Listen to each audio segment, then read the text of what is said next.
ગુજરાતનો આવાજ।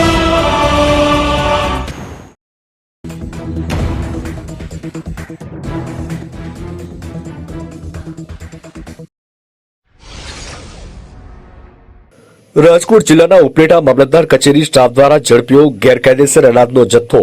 ભાયાવદર શહેરમાં ઘઉં, ચોખા તેમજ ચણાની બોરીઓ ઝડપી પાડ્યા હોવાનું સામે આવ્યું। બાતમીના આધારે રેડ કરી ઘઉંની 8 બોરી, ચોખાની 7 બોરી અને ચણાની 1 બોરી ઝડપી પાડી। ભાયાવદર શહેરના ફૂલવડી વિસ્તારમાં રહેલ મુદ્દામાલ પર રેડ કરી જથ્થો ઝડપી લીધો।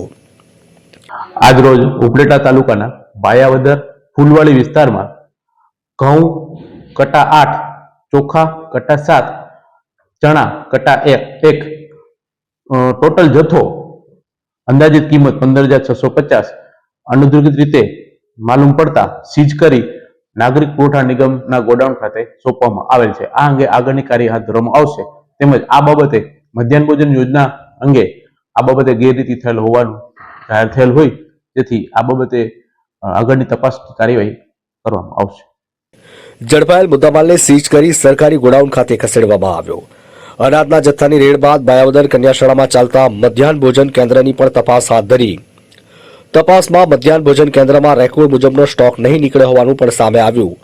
આ મામલે ઉપલેટા મામલતદાર, નાયબ મામલતદાર સહિતના અધિકારીઓ દ્વારા સમગ્ર બાબતે ઊંડાણપૂર્વક પૂછપરછ કરાઈ તપાસ શરૂ કરવામાં આવી। ઉપલેટાથી અમારા પ્રતિનિધિનો રિપોર્ટ।